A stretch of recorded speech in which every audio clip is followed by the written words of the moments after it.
우리 모두에게는 아버지가 존재합니다. 아버지에 대한 각자의 기억이 다르고 또 아버지에 대한 경험도 다 다를 수밖에 없고요. 또 아버지에 대한 생각 혹은 평가도 다 다를 수밖에 없습니다. 그러나 어떤 사람도 아버지로부터 자유롭지 않다는 게 제 생각이고 견해입니다. 저희가 제자훈련이나 영성훈련 같은 소그룹을 할 때 하나님을 좀 알아가는 것, 신앙이란 하나님을 알아가는 것이기 때문에 아버지에 대해서 얘기할 때, 제 또래들이나 제보다 조금 더 나이 많으신 분들부터, 지금 뭐 되게 한 50대 이르기까지 혹은 40대 이르는, 주로 장년과 노년에, 우리나라에서 자라난 모든 이들이 아버지에 대한 상처가 너무 많다는 것을, 지난 30년간 경험해 왔습니다. 많은 분들이 아버지에 대해서 얘기할 때 많이 고통스러워하고 상처 때문에 울기도 하고 또 화를 내시는 분들도 보았습니다. 아버지에 대한 기억들을 돌아보며 고백하는 글들을 제가 기억하다가 제 마음에 남아있는 아버지에 대한 고백 하나를 소개해 드리려고 합니다. 한 시인의 글 중에 저는 이 부분이 아주 마음에 와닿아서 이번 주에 다시 한번 글을 찾아서 보았는데요. 이렇게 시작합니다. 나는 아버지의 손에 맞아본 적이 없다. 아버지는 한 번도 나를 때리지 않았다. 아버지에게 야단 맞을 일이 많이 있었지만 주먹을 쥔 아버지의 모습을 나는 기억할 수 없다는 고백이었습니다. 제가 자랄 때에는 제 주변에 제 친구들이 아버지에게 많이 맞고 자랐습니다. 아버지에게 맞고 자란 아이는 그 다음날 학교에 와서 교회에 와서 화를 감추지 못했고 억울해했고 고통스러워했고 아버지로부터 벗어나려 했던 제 친구들이 많이 있습니다. 그래서 저는 이 신의 마음을 너무 잘 이해할 수 있었습니다. 제가 하나님께 감사했던 것은 다행히 저는 세 형제로 컸는데요. 세 아들을 키우시면서 돌아가신 저희 아버님께서 감독님께서 세 아이들에게 한 번도 주먹을 쥐지 않으신 것이었습니다. 세 아이들이 다 아버님 원하는 대로 큰 게 아닙니다. 어려운 일이 많이 있었습니다. 그럼에도 불구하고 그런 경험을 저한테 주셨기 때문에 저는 아버지에게 상처가 있는 이들, 또 아버지로 해서 고통스러워하는 분들을 더 잘 이해하고 싶고 더 안아주고 싶은 마음으로 지난 세월 동안 교회 공동체 안에서 그리스도인으로 서 있던 것을 기억하게 됩니다. 시인은 이렇게 고백합니다. 아버지의 손은 항상 내 손을 잡기 위해 나를 쓰다듬어 주기 위해서 존재했을 뿐이다. 저는 이 고백이 하나님께서 디자인하신 아버지의 역할, 아버지의 모습으로 가장 지금 시대에 어울리지 않을까 그렇게 생각합니다. 지금 이 자리에 아주 어린 자녀들, 아직 자기 인생과 자아와 신념이 형성되기 이전에 아버지에게 영향을 많이 받을 수밖에 없는 아버지 존재에 기대야 되는 어린 자녀들 양육하는 아버지들이 있다면 이 문장을 기억하시고 누가복음 15장에 있는 아버지의 마음, 아버지의 역할이 이 문장과 너무 맞닿아 있다는 것, 겹쳐 있다는 것을 기억하시면 좋겠습니다. 이 아들은 자기가 힘들고 어려웠을 때 자기를 어루만지고 또 쓰다듬어준 아버지의 손을 아주 글에 잘 표현합니다. 초등학교 시절에는 아버지가 학교까지 가는 길이 어린아이들은 뭐 5분, 10분 걷는 길은 너무 멀죠. 늘 매일 아침 손을 잡고 학교 경문 앞까지 데려다 준 아버지를 아들이 오래 기억합니다. 뭐 이런 겨울이 되면 아들을 데리고 눈이 오던 날 나가서 눈사람을 만들고 또 눈싸움 하던 것 그것도 기억하고요. 사춘기 시절에 방황했을 때는 아버지가 기다려준 것, 또 참아준 것, 또 안아준 것 이거 기억하고 군대 갔던 시절에는 춘천에서 보충대에서 강원도 전방으로 갈 수밖에 없는 아주 불안하고 떨리는 그러한 대기하면서 며칠을 지낼 때 대구가 집이었는데 대구에서 춘천까지 뭐 지금도 멀지만 70년대 더 먼 길을 와서 아들에게 그저 줄 수 있는 건 PX에서 단팥빵 사서 배부르게 여러 개를 먹게 해주던 것. 뭐 이런 기억들을 계속 다시 한번 상기합니다. 나이가 들고 시를 쓰기 위해서 안정적인 직장, 신문사를 그만두고 전업 작가로 설 때 아버지가 격려해 주던 것. 또 가정을 잘 꾸미기를 원했지만 결국 아내와 여러 가지 어려움이 있고 이혼하게 되고 갈라설 때 삶이 무너질 때 그 어렵던 수년간을 또 기다렸던 아버지의 모습들을 계속해서 이야기합니다. 이 신이 기억하는 아버지의 손의 마지막은 아버지가 평생토록 잠자리에 들기 전에 하루를 마감하는 기도를 하신 분이었다고 합니다. 그분의 깍지 낀 손, 또 턱을 개고 기도하던 그 모습이 나이 들어갈수록 자기 마음속에 더 뚜렷하게 새겨진 아버지의 모습이다. 그렇게 쓰고 있습니다. 그 글의 마지막에 마무리를 이 아들은 이렇게 합니다. 이제 아버지의 손을 다시 잡고 싶다. 이제는 내가 아버지의 손을 꼭 잡아드리고 싶다. 그동안 이 손으로 나를 키우느라 애쓰고 또 따스하게 쓰다듬어 드리고 싶고, 그런데 이제 아버지는 세상에 계시지 않는다. 내 손이 필요했을 때, 내가 아버지의 마지막 혹은 노년의 어려움 때 아버지의 손을 잡아드리지 못한 것이 늘 마음이 아프다. 그 책의 여백에 제가 책을 읽으면서 제 생각을 메모를 많이 하는데요. 저도 그렇습니다. 이렇게 써놓은 것을 이번 주에 보게 되었습니다. 오늘 누가복음 제 마지막 부분 저희가 하게 되는데요. 렘브란트가 이런 아버지의 손을 그의 삶의 마지막 부분에서 1666년부터 17년 정도에 어떻게 이 두 손을 그릴 수 있을까? 여기에 대해서 이제 많은 분들이 분석하고 이야기하는데, 대부분 비평가들은 또 헨리 나우엔 때문에 렘브란트의 그 이 그림을 주목하게 된 신학자들이나 목회자들은 렘브란트의 삶에 주목합니다. 렘브란트가 살아온 삶이 순탄치 않았습니다. 첫 번째 결혼을 해서 1635년에 이제 아들을 낳았는데, 그 아들 롬바르투스, 또 3년 후에는 딸 코르넬리아, 또 그 다음 2년 후에는 둘째 딸 코르넬리아까지를 똑같이 잃게 됩니다. 모든 아이를 잃고 또 2년 후에는 첫 번째 아내, 사랑했던 아내마저 이제 죽는 어려움이었고, 그 어려움부터 렘브란트의 젊은 시절, 또 중년 시절, 노년에 이른 시절이 순탄치 않았습니다.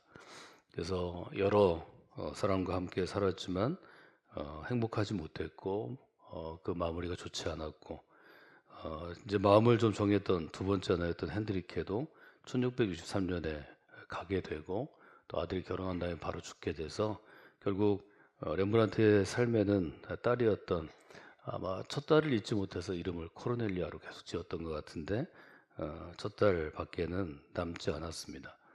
근데 많은 비평가들이 렘브란트의 마지막 부분, 마지막 그 생애 기간 동안의 그림이 많은 사람들에게 감동을 주는 것은 고난을 통해서 그의 삶이 점점 다듬어지고, 아주 그리운 아버지의 손을 그리웠던 한 아들의, 제가 인용했던 서두의 그 이야기처럼, 이 렘브란트가 고난을 통해서 더 성숙해지고, 그때 아버지의 얼굴, 하나님의 얼굴에 투영된 아버지의 얼굴, 아버지의 손을 그리게 됐다는 해석을 되게 많이 합니다. 누가복음 15장에 있는 아버지는 긍휼이 많으신 아버지의 마음이고, 헨리 나우엔도 1985년 그의 삶이 예를 거쳐 사보드에 이르는 학자로서의 삶에서 찾지 못한 아버지의 얼굴, 아버지의 손, 또 그리운 아버지의 손을, 그는 그 그림을 보고 본 후에 2년 후에 하버드에 사표를 내고, 캐나다 토론토에 있는 하버드가 있는 캠브리지에서, 보스턴 바로 옆에 있는데요, 보스턴에서 8시간쯤 차를 타고 올라가면 토론토인데, 토론토 옆에 있는 데이브레이크라는 장애 우드를 돕는 라루슈에 속한 공동체에서 마지막 10년을 보내고 이제 하나님의 부름을 받고 아버지의 집으로 이제 돌아갑니다. 오늘 금년 마지막 주일인데요. 저는 예배를 통해서 여러분들이 하나님 아버지의 이 손길을 좀 체험하기를 원하고, 아버지의 손을 잡는 그러한 경험들이 있으시면 좋겠고, 또 한 해를 잘 마무리하는 그런 마음을 가지고 우리가 이번 주에 새로운 해를 맞을 때는 아버지 집으로, 또 아버지 품으로 돌아오라고 말씀하시는 이 누가복음의 말씀을 여러분의 삶 가운데 더 잘 이렇게 적용할 수 있는 그런 분들이 되시기를 주님의 이름으로 부탁을 드립니다. 누가복음 15장을 연구한 분들은 이런 아주 좋은 일종의 포인트를 우리에게 알려줍니다. 누가복음 15장에는 탕자가 2명 있다는 거죠. 우리가 그냥 전통적으로 혹은 관습적으로 생각할 때는 집 나간 아들이 탕자라고 우리가 부르게 되는데, 학자들은 최근의 모든 연구들, 지난 30년의 연구들을 통해서는 탕자가 1명이 아니고 2명이라고 주장합니다. 1명은 집을 나간 탕자입니다. 둘째 아들을 의미하는 거죠. 아버지 재산을 갈라서 집을 나가고, 또 뭐 그걸 자기 마음대로 쓰고, 그래서 말하자면 실패를 경험한 탕자입니다. 또 한 사람의 탕자는 누구일까요? 또 한 사람의 탕자는 집 안에 있는 아들입니다. 둘째 아들은 아예 집을 나갔으니까 탕자라고 부르는 것이 적합하지만 과연 집 안에 있는 아들, 첫째 아들도 우리가 탕자라고 부를 수 있을까? 부른다면 왜 부르게 되었을까? 그 점을 한번 생각해 보시면 좋을 것 같습니다. 첫째 아들은 집 안에 있습니다. 그런데 집 안에 있던 이 아들이 아버지의 집에 들어가는 것을 거부합니다. 25절 보면 맏아들이 밭에 가서 열심히 일하다가 집에 와보니까 잔치 소리가 들려요. 노래 소리도 들리고 악기 소리도 들리고 사람들도 왁자지껄하고. 그래서 종을 불러 묻습니다. 이게 무슨 일이야? 종이 얘기하죠. 아, 지금 주인님의 동생이 살아 돌아와서 주인님의 아버지께서 그를 맞이하고 송아지를 잡았습니다. 28절에 보면 첫째 아들이 노하여 아버지의 집에 들어가지 아니하고자 하거늘. 하나들은 뛰쳐나갔고 하나들은 집에 있었지만 이제 집에 있던 그 아들조차도 아버지의 집에 들어가기를 거부합니다. 그럼 첫째 아들이 뭐 특별히 아주 성격이 문제가 있는 사람일까요? 특별히 나쁜 사람일까요? 특별히 뭐 무슨 문제 있는 사람이어서 그럴까요? 그렇지 않을 것입니다. 그럼 왜 첫째 아들이 집에 들어가기를 거부할 정도로 겉으로 보이기에는 굉장히 착하고 충성스러운 아들인데 탕자의 길을 가게 되는가 하는 점을 우리가 질문할 수밖에 없을 것 같습니다. 첫째 아들의 문제는 어떤 것일까요? 첫째 아들은 대부분 온순합니다. 저도 아버님에게 성장하는 과정에서 한 번도 노라고 한 적이 없습니다. 그래서 반드시 첫째 아들은 아버님이 말씀하시면 예라고 해야 된다고 아마 전통적으로 제가 알기 때문입니다. 이 첫째는 아버지하고 사이가 굉장히 겉으로는 좋았을 것입니다. 근데 속으로는 아버지와 아들과의 관계이기 때문에 겉으로 그 관계를 지킬 뿐이지 아주 친밀하고 실적인 관계는 맺어지지 않았던 것 같습니다. 이 아들이 제일 화를 낸 것은 어떤 것인가 하면 22절에 아버지가 돌아온 아들 탕자에게, 집 밖의 탕자에게 제일 좋은 옷을 내어다가 입히고 손에는 가락지를 끼우고 발에 신을 신기운 것입니다. 근데 여기 있는 제일 좋은 옷은 요셉의 이야기에 나오는 것처럼 알록달록한 채색 옷처럼, 말하자면 색깔을 염색한 옷처럼 아버지가 상속하는 아들에게 주는 옷입니다. 그러니까 상속자가 입는 옷입니다. 이 아들은 당연한 상속자입니다. 법적으로 또 자기들 유대인의 전통에 따라서 장자기 때문에 당연히 자기가 상속자인데 자기가 입어야 할 옷을 이미 재산을 나눠간 둘째가 입고 있을 때 그 마음이 너무 불편했을 것입니다. 여러분 안 그럴까요? 저도 불편할 것 같습니다. 저희 둘째나 셋째에게 맏아들로 제가 입어야 될 옷을 입히고 거기다 또 가락지를 끼우는 것은, 반지를 주는 것은 옛날에 인장이잖아요. 로마 제국 시대, 예수님의 시대에는 맏아들에게, 상속자에게 아버지의 반지를 주었습니다. 이 반지를 받기 전에는 상속자가 아닙니다. 이런 은유가 이 안에 들어있는 것을 알게 됩니다. 그때 이제 저희는 그런 질문을 좀 하면 좋을 것 같습니다. 왜 아버지가 집을 나가서 재산을 탕진하고 가문의 명예를 더럽히고 이제는 돌아와가지고 그저 자기에게 선처를 바라는 아들에게 상속자의 옷을 다시 입혔을까? 아버지가 어떤 생각으로 그렇게 했을까? 이것은 진짜 첫째 아들입니다. 아버지를 사랑하는 아들의 태도죠. 그러나 아버지와 아들 사이가 아주 의례적이고 겉으로만 돼서 나는 상속받기 위해서 아버지 마음, 아버지 비율을 잘 맞춰야 돼. 이 정도의 그저 명목상의 관계가 있다면 아버지의 마음에는 관심이 없을 것입니다. 여러분은 왜 둘째 아들에게 이렇게 좋은 대우를 해주는지 아실 것입니다. 둘째 아들을 생각하는 아버지의 마음, 또 사고를 쳤어도 잘못을 했어도 반갑고 사랑스러운 아버지의 마음을 아실 것입니다. 첫째 아들은 그렇지 않았습니다. 그래서 내 동생이 아니고 아버지의 아들, 당신의 아들이고 당신이 지금 행한 일이 내게는 옳지 않다고 얘기합니다. 학자들은 요즘에 이렇게 질문합니다. 첫째 아들은 아버지의 마음을 제일 잘 알아야 되는 사람입니다. 아버지의 마음을 잘 알고 아버지의 마음을 헤아려서 하라고 재산의 많은 부분을 상속하는 것입니다. 요즘도 뭐 저희 상속법이 많이 바뀌긴 했지만 첫째가 우선순위 1위입니다. 그것은 그만큼의 책임이 있기 때문입니다. 그러면 첫째 아들은 둘째 아들의 상황을 이미 알고 있습니다. 이미 재산을 갖고 나가서 그가 어느 도시에 갔고 지금 누구랑 함께 머무르고 재산을 어떻게 쓰고 있는지를 사람을 보내서 알았든지 어떤 정보를 통해서 알고 있습니다. 그러면 집 나간 아들을 걱정하는 아버지의 마음을 첫째가 알고 또 아버지를 생각하는 마음이 있으면 첫째가 가서 동생을 좀 데리고 왔으면 안 될까요? 첫째가 가서 동생에게 설득해서 너 지금 어려서 지금 노는 게 좋은 것 같은데 그렇지 않아. 아버지 마음이 있으니까 좀 나랑 같이 가자. 아버지는 아마 첫째가 이런 어른스러운 일을 하는 것을 더 기다리고 기대하진 않았을까요? 그런 마음으로 저희가 누가복음 15장을 읽게 됩니다. 그러나 첫째 아들의 마음은 그렇지 않습니다. 첫째 아들은 일단 동생이 돌아오는 것을 원치 않습니다. 이미 상속받은 사람입니다. 더 이상 내가 물려받을 재산에 손을 대는 것을 원치 않습니다. 그런 녀석이 거지가 되는 것은 마땅한 일입니다. 아마 첫째 아들은 아주 공의롭고 의롭고 그리고 분명하게 사회 관습에 따라 판단했을 것입니다. 나는 집을 지키는 사람이고 아버지의 재산을 늘린 사람, 증식시키는 사람이고 일을 열심히 하는 사람이고 나는 성실한 사람이기 때문에 방탕하고 타락한 동생과는 선을 그어야 되기 때문입니다. 예수님께서 이 교훈에서 우리에게 알려주시는 것은 의로움이 어떤 것이냐 하는 문제입니다. 여러분이 아시는 것처럼 구약성서를 이끄는 두 가지 키워드, 두 가지 기둥을 고르자면 하나는 공의로우신 하나님, 하나님의 의이고 하나는 거룩하신 하나님입니다.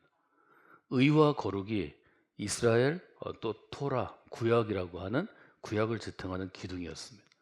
하나님께서는 이 의로움이나 거룩보다 예수 그리스도를 통해서 또 다른 기둥을 우리에게 알려주십니다. 우리가 신앙인으로 예수 그리스도의 사람으로 살지 않고 기독교라는 종교를 선택한 종교인으로 살면 여러분이 성실할수록 자기 일에 책임을 지는 사람일수록 집을 지키는 사람일수록 아버지의 재산을 증식시키는 유능한 사람일수록 겉으로 보이는 의, 이스라엘 사람들이 빠졌던 구약에 보여주기 위한 의에 빠질 가능성이 많습니다. 예수님은 그것을 자기의라고 말씀하셨습니다. 신약성경은 그것을 바울은 또 아주 분명하게 얘기했는데 이것은 하나님의 의가 아니고 인간이 세운 자기의 의라고 얘기합니다. 제가 왜 관계를 말씀드렸는가 하면 진짜 의로움을 우리가 배우고 알아가기 위해서는 관계가 중요합니다. 하나님의 마음을 알고 하나님의 생각을 알고 하나님과 친밀한 관계, 거리에 있는 사람이 하나님이 말하시는, 하나님이 원하시는 의로움을 알 수 있습니다. 첫 번째 아들에게는 내가 세운 의, 방탕한 동생, 나간 동생, 그를 정죄하고 처벌하고자 하는 의가 더 우선입니다. 아버지에게는 얘는 방탕하기도 했고 나가서 사고쳐서 지금은 너무 뉘우치고 있고 이미 넘어져 있고 누군가는 일으켜 세워야 하기 때문에 넘어진 사람을 일으켜 세우는 사랑이 지금의 아버지에게는 더 귀한 의입니다. 그것을 이제 우리가 볼 수 있고요. 예수님 당시의 바리새인들이 예수님 보시기에는 또 신약학자들이 보기에는 첫째 아들의 의로움에 대한 생각에 너무 빠져 있다고 생각하는 거죠. 그래서 누가복음 15장은 그 구조가 굉장히 잘 짜여져 있습니다. 누가복음 15장은 이렇게 시작합니다. 모든 세리와 죄인들이 예수님의 말씀을 들으러 예수님 가까이 나아오니. 청중이 누군가 하면 둘째 아들들입니다. 세리와 죄인들입니다. 이미 아버지의 재산을 갈라갖고 탕진한 사람들입니다. 이 사람들을 보는 첫째 아들들의 생각은 무엇인가 하면 2절에 보면 바리새파 사람들과 서기관, 율법학자들이 수군거려 이르되, 수군거리다는 말은 조용히 얘기하지만 부정적인 의도를 가지고 얘기하는 거죠. 수군수군 대다는 것은 이미 그 말을 듣는 사람들에게 부정적인 의도로 해석하는 것입니다. 바리새인과 서기관들이 수군거리는 이유는 무엇일까요? 예수님이 마음에 들지 않기 때문입니다. 예수님의 처사가 지금 첫째 아들이 보는 아버지처럼 별로 내 마음에 안 들기 때문입니다. 내 기준과는 다르기 때문입니다. 내 마음과는 다르기 때문입니다. 예수님은 세리와 죄인들을 영접하시고 이 사람들과 한자리에서 음식을 함께 드셨습니다. 나아가 이 세리와 죄인들이 하나님 나라에 바리새파 사람들보다 서기관들보다 더 먼저 갈 것이라고 말씀도 하셨습니다. 이게 마음에 들 리가 없죠. 바리새인과 서기관들은 죄를 짓지 않으려고 노력하는 사람들입니다. 하루에도 정해진 시간에 기도하고 그것보다 훨씬 더 많이 기도했습니다. 10분의 1이 아니라 10분의 3, 10분의 4, 10분의 5까지 하나님께 드리고 구제했었습니다. 철저하게 금식했습니다. 놀지도 않았습니다. 즐기지도 않았습니다. 규칙을 어기지 않기 위해서 그는 무슨 일이든지 할 수 있습니다. 예수님이 그렇게 얘기하시니까 얼마나 섭섭하시겠어요? 여러분 섭섭하지 않을까요? 우리도 처음 예수님을 믿을 때 둘째 아들 같은 심정으로 아버지의 집에 들어갔습니다. 아버지 품에 안겼습니다. 그래서 아버지의 뜻대로 살려고 노력하고 애를 썼죠. 그리고 시간이 지나고 우리는 교회에서 여러 일들을 감당하는 헌신하는 사람이 됩니다. 예를 들어 이번 성탄절을 지낼 때에도 성탄 콘서트에 많은 교우들이, 어린아이들이 또 자녀들과 함께 즐겁게 노래할 때 밖에서부터 추운데 주차 정리를 하고 그 전에 와서 미리 청소를 하고 또 음식을 하기 위해서 콘서트나 예배나 혹은 잔치 자리에 참여하지 못하고 3층의 주방에서 일해야 되는 분들이 있습니다. 이분들이 창밖으로 비치는 즐거운 아이들의 모습, 또 그것을 즐기는 성도들의 모습을 봤을 때 마음이 마냥 뿌듯하고 편했을까요? 이럴 때 마음이 무거워지지는 않나요? 저는 오랫동안 교회에서 신앙생활을 했기 때문에 그런 질문을 스스로 많이 했습니다. 왜 저 사람들은 아무것도 안 하고 즐기기만 하고 교회에 와서 왜 나만 이렇게 수고를 해야 되는가? 왜 나만 고생을 해야 되는가? 여러분 이런 생각을 안 하시나요? 내가 너무 고생하는 거 아니야? 내가 너무 수고하는 거 아니야? 내가 애쓰고 노력한 것으로 저 사람들이 지금 즐기는 거 아니야? 나는 아끼고 절약해서 헌금하기 위해서 아주 최선을 다해서 최대한 검소하게 사는데 저 사람들은 내가 절약해서 헌금한 것으로 크리스마스 케이크를 저렇게 쉽게 나누는 거 아니야? 이것들은 충분히 이해할 수 있는 내용입니다. 성경은 이런 것들을 이해하지 못한다고 이야기하는 것은 아닐 것입니다. 수고하고 헌신하는 그리스도인들, 첫째 아들과 같은 분들이 충분히 품을 수 있는 마음입니다. 더 중요한 건 첫째 아들을 향해서 아버지의 마음속에 있는 것을 좀 이해하려고 더 깊이 이해하라고 말씀하시는 예수님의 교훈이고 또 예수님의 일종의 찌르는 막대기와 같은 목자의 역할입니다. 하나님께서 우리 모두가 하늘의 생명을 풍성하게 누리면서 살아가기를 원하십니다. 그 사랑을 여러분들이 마음 가운데 두시면 좋을 것 같습니다. 누가복음 15장의 키워드는 저는 잔치라고 집어낼 수 있겠습니다. 누가복음 15장을 가지고 성경 공부 교재를 만들고 또 설교 자료를 만들어서 연구소에서 오랫동안 같이 한 일들이 있는데 그때 저는 잔치를 키워드로 뽑았습니다. 누가복음에는 세 가지 이야기가 이어져 있습니다. 첫 번째 이야기는 잃은 양을 찾는 비유입니다. 두 번째는 잃은 동전을 찾는 비유이고 세 번째가 바로 우리가 잘 아는 잃은 아들을 찾는 비유입니다. 잃어버린 것은 다릅니다. 목자가 양을 잃은 것이고 또 어떤 사람이 동전을 잃은 것이고 돈이나 재산을 잃은 것이고 어떤 사람은 아들을 잃은 것입니다. 그런데 그 결론과 그 형태는 너무 똑같습니다. 잃은 양에 대해서는 이렇게 되어 있습니다. 양을 찾은 사람이 주인이 어떻게 하나요? 또 찾아낸즉 즐거워 어깨에 메고 집에 와서 벗과 이웃을 불러 모으고 말하되 나와 함께 즐기자. 나의 잃은 양을 찾아내었다 이야기합니다. 7절 같이 읽어볼까요? 내가 너에게 이르노니 이와 같이 죄인 한 사람이 회개하면 하늘에서는 회개할 것 없는 의인 99으로 말미암아 기뻐하는 것보다 더하리라. 이어지는 이야기는 동전을 찾은 것입니다. 동전을 찾은 다음 이렇게 얘기합니다. 또 찾아낸즉 벗과 이웃을 불러 모으고 말하되 나와 함께 즐기자.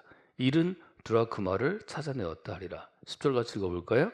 내가 너에게 이르노니 이와 같이 죄인 한 사람이 회개하면 하나님의 사자들 앞에 기쁨이 되느니라. 잃은 아들을 찾은 아버지는 어떻게 하나요? 22절 아버지는 종들에게 얘기합니다.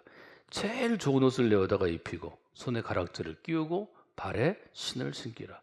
살찐 송아지를 끌어다가 잡자. 그리고 우리가 먹고 즐기자. 24절 읽어볼까요?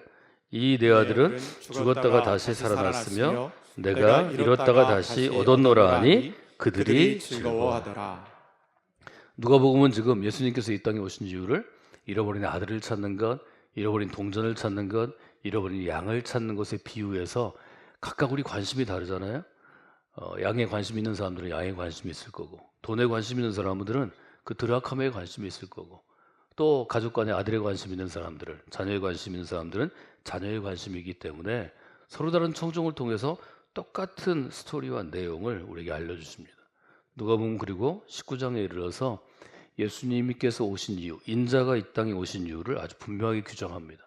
인자가 온 것은 잃어버린 자를 찾아 구원하려 함이니라. 이것이 아버지의 마음이고 이것이 우리 예수 그리스도 주님의 마음인 것을 여러분들이 기억하시면서 신앙생활을 하시는 성숙함이 여러분 간에 있기를 주님의 이름으로 부탁을 드립니다. 헬리나 외에는 렘브란트의 그림으로 인해서 완전하게 변화된 한 유명 대학의 교수로부터 아무 이름 없는 한 장애인 공동체의 가족이 된 것의 의미를 그의 책에서 이렇게 요약했습니다. 참된 신앙, 진짜 신앙은 무엇인지 모르는 염려의 집, 두려움의 집에서 나와서 아버지의 사랑의 집으로 들어가는 것이다. 저는 한 해를 마무리하면서 또 이제 우리가 아주 오랫동안 어려서부터 혹은 청년 때부터 적어도 10년, 20년, 30년 신앙생활을 오래 하는 것인데요. 이 오래 하게 되면 우리가 둘째 아들보다는 첫째 아들의 자리에 또 첫째 아들의 생각을 자주 할 수 있기 때문에 여러분에게 아버지의 집이라는 주제도 생각하시고 아버지의 마음도 생각하시는 시간을 가지시면 좋을 것 같습니다. 우리는 때때로 첫째 아들인가 둘째 아들인가만을 질문합니다. 그런데 이 누가복음 15장을 읽는 목회자들과 그리스도인과 신학자들 또 성서를 연구하는 사람들은 정말 예수님께서 원하시는 것은 우리가 첫째 아들이나 둘째 아들이 되는 게 아니고 이 아버지의 모습을 더 많이 배우고 아버지의 모습으로 변화되는 것이라고 조전하고 또 주장합니다. 저도 마찬가지입니다. 첫째 아들, 둘째 아들에 머물러 있지 마시고 여러분이 더 성장하시고 성숙하셔서 아버지의 모습, 아버지의 자리로 서시는 분들이 되시면 좋겠습니다. 또 우리 교회에 첫째 아들이나 둘째 아들의 모습에 머물러 있는 분이 많은 게 아니라 거기에서 아버지의 모습으로 자라나서 누구나 아버지가 되잖아요. 제가 한 시인의 이야기를 썼지만 그 시인도 나이가 60쯤 됐을 때 그 글을 쓴 것입니다. 젊을 때는 잘 몰랐을 것입니다. 아버지의 나이가 되고 아버지가 되고 할아버지가 되면서 그 경험들을 하는 거죠. 저는 여러분들이 영적으로 또 신앙생활의 목표점을 그저 내가 행복하고 내가 잘 되고 우리 아이들 잘 되는 것, 뭐 여러분 사업이나 일터나 직장이 있으면 직장에서 어느 정도의 성공을 거두는 것, 땅의 가치에 두지 않기를 원합니다. 더 많이 신앙생활 할수록 신앙이 깊어질수록 더 깊은 갈망을 가져야 합니다. 더 깊은 갈망은 아들에 머무는 것이 아닙니다. 아버지의 모습으로 언젠가는 나도 이 땅에 살게 하시고 아버지의 부름을 받아 아버지의 집으로 돌아가는 그 놀라운 경험을 하나님께서 우리에게 주실 것입니다. 그런 신앙의 목표점을 가지고 여러분이 나아가는 귀한 분들이 되시기를 주님의 이름으로 축원해 드립니다.